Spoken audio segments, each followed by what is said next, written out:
ವಸುದೇವಸ್ಯ ದೇವಕ್ಯಾಂ ಜಾತೋ ಭೋಜೇಂದ್ರ ಬಂಧನೆ ಚಿಕೀರ್ಷುರ್ಭಗವಾನ್ ಛರ್ಮ ಅಬ್ಜಜೇನಾಭಿಯಾಚಿತಃ.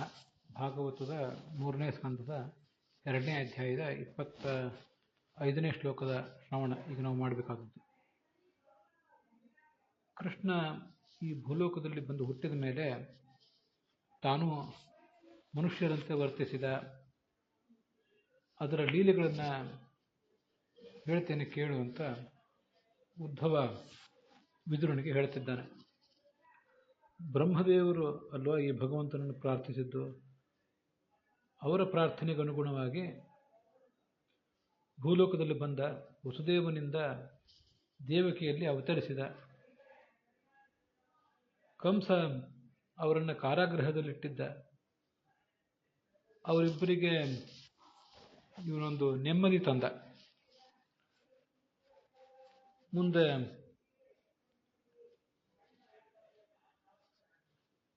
ನನ್ನನ್ನೀಗ ನಂದಗೋಕುಲಕ್ಕೆ ಕರ್ಕೊಂಡು ಹೋಗುವಂತ ವಸುದೇವನಿಗೆ ಹೇಳಿದ.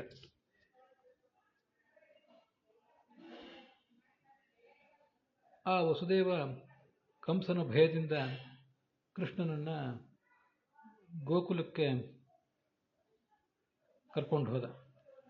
ಅಲ್ಲಿ ಕೃಷ್ಣ ಮತ್ತು ಬಲರಾಮರಿಬ್ಬರು ತಮ್ಮ ಮಹಿಮೆಯನ್ನ ಜಗತ್ತಿಗೆ ಒಂದಿನಿತೂ ತೋರಗೊಡದೆ ಸಾಮಾನ್ಯ ಬಾಲಕರಂತೆ ಇದ್ರು. 11 ವರ್ಷ ಕಾಲ ಅಲ್ಲಿದ್ರು.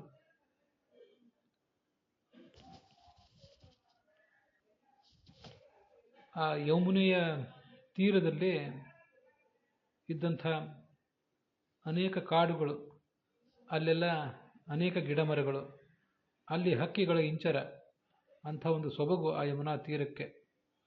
ಅಲ್ಲಿ ಆ ಉಳಿದ ಗೋಪಾಲ ಬಾಲಕರೇನಿದ್ರು ದನಕರುಗಳನ್ನು ಮೇಯಿಸ್ತಾ ಇದ್ರು. ಅವ್ರ ಜೊತೆ ತಾನೂ ಕೂಡ ಅದೇ ಕೆಲಸವನ್ನು ಮಾಡ್ತಾ ಮುಂದುವರೆದ.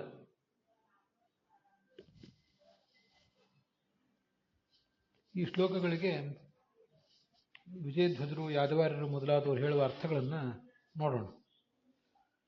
ಸದ್ಯದಲ್ಲೇ ಕೃಷ್ಣ ಮತ್ತು ಯಾದವರೆಲ್ಲರೂ ಈ ಭೂಲೋಕವನ್ನು ಬಿಟ್ಟು ಹೋಗೋರಿದ್ದಾರೆ ಅನ್ನುವ ಸಂಗತಿ ಈ ಉದ್ಧವನ ಮನಸ್ಸನ್ನು ಕಲಕಿತ್ತಲ್ಲ. ಅದಕ್ಕಾಗಿ ಆತನ ಅವತಾರ ಲೀಲೆಗಳನ್ನು ಕ್ರಮವಾಗಿ ಮತ್ತೊಬ್ಬ ಮಹಾಭಾಗವತನಾದ ವಿದುರನ ಎದುರಿಗೆ ಸ್ಮರಿಸ್ಕೋತಾ ಇದ್ದಾನೆ.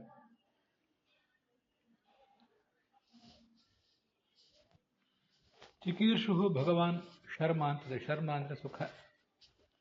ವಸುದೇವ ದೇವಕಿಯರಿಗೆ ಮಾತ್ರ ಅವನು ಅವರ ಕಷ್ಟವನ್ನು ಕಳೆದು ಸುಖ ಕೊಟ್ಟದ್ದಲ್ಲ, ಭಾಗವತದಲ್ಲಿ ಸುಖ ಕೊಟ್ಟ, ನೆಮ್ಮದಿ ತಂದ ಅಂತಷ್ಟೇ ಇದೆ. ಅದನ್ನು ವಸುದೇವ ದೇವಕಿಯರಿಗೆ ಅಂತ ವ್ಯಾಖ್ಯಾನ ಮಾಡಿದ್ದಾರೆ ಯಾದವಾರ್ಯರು. ಅವರಿಗೆ ಮಾತ್ರ ಅಲ್ಲ, ಎಲ್ಲರಿಗೂ ಸುಖ ಕೊಟ್ಟ. ಮುಂದಿನ 26ನೇ ಶ್ಲೋಕದಲ್ಲಿ ಅರ್ಚಿ ಅಂದರೆ ಬೆಳಕು ಅಂತ ಅರ್ಥ.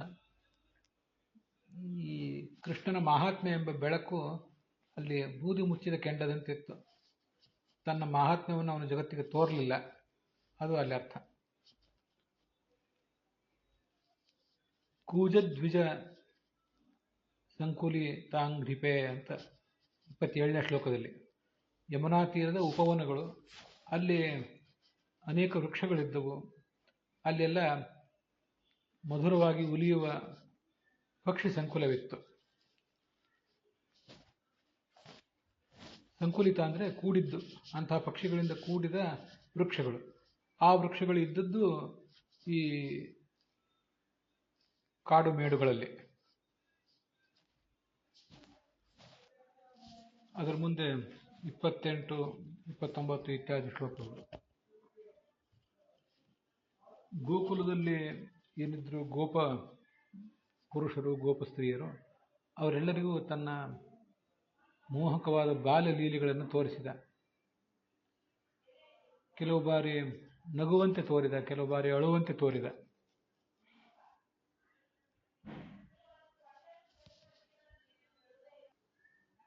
ಏನೂ ಅರಿಯದ ಮುಗ್ಧ ಹಸುಳೆಯಂತೆ ತೋರಿಕೊಂಡ. ಅಷ್ಟಾದರೂ ಎಳೆ ಸಿಂಹದ ಮರಿಯ ಒಂದು ಗತ್ತು ಆತನ ಆ ಚಟುವಟಿಕೆಗಳಲ್ಲಿ ಇತ್ತು.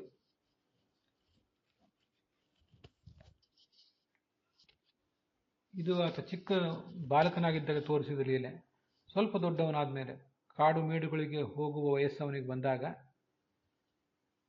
ಆ ವನಗಳಲ್ಲಿ ಗೋವುಗಳ ಹಿಂಡನ್ನು ಮೇಯಿಸ್ತಾ ಕೊಳಲು ಊದುತ್ತಾ ಆ ಗೋಪ ಬಾಲಕರಿಗೆ ಸಂತೋಷ ಕೊಟ್ಟ.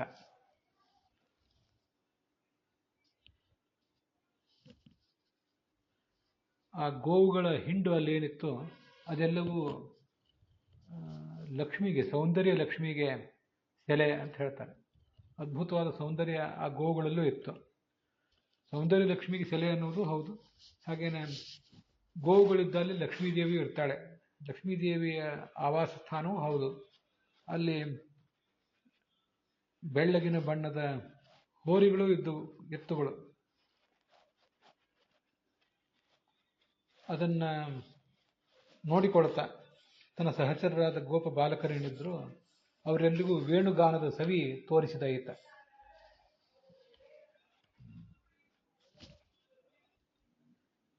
ಯಾದವಾರ್ಯರು ಲಕ್ಷ್ಮ್ಯಾ ನಿಕೇತಂ ಅಂದರೆ ಶೋಭಾದಿ ಸಂಪದ ನಿಕೇತಂ ಮಂದಿರಂ. ಶೋಭೆ, ಸೌಂದರ್ಯ ಮೊದಲಾದ ಸಂಪತ್ತಿಗೆ ನಿಕೇತವಾದದ್ದು ಈ ಗೋಧನ ಅಂತ ಮಾಡಿದ್ದಾರೆ. ನಾನು ಆವಾಗಲೇ ಹೇಳಿದಂತೆ ಭಗವಂತನ ಪತ್ನಿ ಲಕ್ಷ್ಮೀದೇವಿಗೆ ಅದು ಆಶ್ರಯ. ಅವಳು ಗೋವುಗಳಲ್ಲಿ ವಿಶೇಷವಾಗಿ ಸನ್ನಿಹಿತಳಾಗಿರ್ತಾಳೆ, ಅವುಗಳ ಸಗಣಿ ಇತ್ಯಾದಿ ಕಡೆಗಳಲ್ಲಿ. ಮುಂದೆ ಸಿತಗೋವೃಜಂ ಅಂತಿದೆ. ಸಿತಗೋವೃಷಂ, ಗೋವೃಷ ಅಂದರೆ ಎತ್ತು. ಅಲ್ಲಿ ಸಿತ ಅಂದರೆ ಬೆಳ್ಳಗಿನ ಬಣ್ಣದ್ದು ಅಂತ ಅರ್ಥ ಮಾಡಿದ್ದಾರೆ ಯಾದವಾರ್ಯರು. ಸಿತ ಅಂದರೆ ಶಿಂಜು ಬಂಧನೆ ಅಂತ ಧಾತು ಇಟ್ಕೊಂಡು ಮೂಗುದಾರ ತೊಡಿಸಿದ ಎತ್ತುಗಳು ಅಂತ ಅರ್ಥ ಮಾಡಿದ್ದಾರೆ ವಿಜಯಧ್ವಜರು. ಬಿಳಿ ಎತ್ತುಗಳು ಅಂತ ಮಾತ್ರ ನಾವು ಇಟ್ಕೊಳ್ಬೇಕಾದ ಅಗತ್ಯ ಇಲ್ಲ, ಅದಕ್ಕಿಂತ ವಿಜಯಧ್ವಜರ ಅರ್ಥ ಚೆನ್ನಾಗಿದೆ. ಎತ್ತುಗಳು ಮತ್ತು ಆಕಳುಗಳು ಇದ್ದ ಮೇಲೆ ಅವರ ಜೊತೆಗೆ ಎಲ್ಲ ಬಣ್ಣದ ಎತ್ತುಗಳು ಆಕಳುಗಳು ಇದ್ದೇ ಇರ್ತವೆ. ಅದರಿಂದ ಬಿಳಿ ಎತ್ತು ಅಂತ ಅರ್ಥ ಮಾಡೋದಕ್ಕಿಂತ ಮೂಗುದಾರ ತೊಡಿಸಿದ ಎತ್ತುಗಳು ಅಂತ ವಿಜಯಧ್ವಜರು ಹೇಳಿದ ಅರ್ಥ ಚೆನ್ನಾಗಿದೆ. ಕಂಸ ಅನೇಕ ಜನ ದೈತ್ಯರನ್ನು ಕಳಿಸಿದ, ಕೃಷ್ಣ ಬಲರಾಮನನ್ನ ಹೊಸಕ್ಕೆ ಹಾಕಿರಿ ಅಂತ. ಆದರೆ ಆ ಎಲ್ಲ ದೈತ್ಯರನ್ನು ಇವನು ನಾಶಪಡಿಸಿದ. ಅವರು ಅನೇಕ ಬಾರಿ ಬೇರೆ ಬೇರೆ ರೂಪದಲ್ಲಿ ಬಂದರು. ಶಕಟದ ರೂಪ, ಬಂಡಿಯ ರೂಪದಲ್ಲಿ, ಮತ್ತು ಬಕಪಕ್ಷಿಯ ರೂಪದಲ್ಲಿ, ಕತ್ತೆ, ಗೂಳಿಯ ರೂಪದಲ್ಲೆಲ್ಲ ಬಂದರು. ಯಾವುದೇ ರೂಪದಿಂದ ಬಂದರೂ, ಯಾವ ಮಾಯೆಯನ್ನು ಅವರು ತಳೆದು ಬಂದರೂ ಅವರನ್ನೆಲ್ಲ ಇವನು ಆಟದ ಸಾಮಾನುಗಳನ್ನು ಎತ್ತಿ ಬಿಸಾಡುವಂತೆ ಬಿಸಾಡಿಬಿಟ್ಟ. ಕ್ರೀಡನಕಾನ್ ಅಂದರೆ ತೃಣಾದಿ ನಿರ್ಮಿತಾನ್, ಹುಲ್ಲು ಕಡ್ಡಿಯೋ ಇತ್ಯಾದಿಗಳಿಂದ ಮಕ್ಕಳಿಗಾಗಿ ಹುಲ್ಲು, ಹತ್ತಿ ಇತ್ಯಾದಿಗಳನ್ನು ಉಪಯೋಗ ಮಾಡಿ ಗೊಂಬೆಗಳನ್ನು ತಯಾರು ಮಾಡಿರ್ತಾರೆ, ಅಥವಾ ಬಿದಿರು, ಕಟ್ಟಿಗೆ ಇತ್ಯಾದಿಗಳಿಂದ. ಅದಕ್ಕೆ ತೃಣಾದಿ ಅಂತ ಯಾದವಾರ್ಯರು ಹೇಳಿದ್ದಾರೆ. ಅಂಥ ಆಟದ ಸಾಮಾನುಗಳನ್ನು ಒಂದು ಮಗು ಹೇಗೆ ಆಟವಾಡಿ ಎತ್ತಿ ಬಿಸಾಡ್ತದೋ ಅಥವಾ ಹೊಸಕೆ ಹಾಕ್ತದೋ ಹಾಗೆ ಹೊಸಕೆ ಹಾಕಿದ ಅಂತ ಅದರ ತಾತ್ಪರ್ಯ. ಅಲ್ಲಿ ವ್ಯನುದತ್ ಅಂತ ಕ್ರಿಯಾಪದ ಇದೆ. ವಿ ವಿಸರ್ಗಪೂರ್ವಕ ನುದ ಪ್ರೇರಣೆ. ಅದಕ್ಕೆ ಹೊಸಕೆ ಹಾಕುವುದು, ಕೊಂದು ಹಾಕುವುದು ಅಂತಲೂ ಆಗಬಹುದು, ನಾಶಪಡಿಸುವುದು ಅಂತ. ಹಾಗೆ ಎತ್ತಿ ದೂರ ಬಿಸಾಕುವುದು ಅಂತಲೂ ಅರ್ಥ ಆಗ್ಬೋದು. ಅಂಥದ್ದೊಂದು ಕ್ರಿಯಾಪದ ಅದು. ಅಲ್ಲಿಗೆ 30 ಶ್ಲೋಕಗಳ ವಿವರದೊಂದಿಗೆ ಇವತ್ತಿನ ಈ ಭಾಗ ಸಮಾಪ್ತ ಆಗಿದೆ.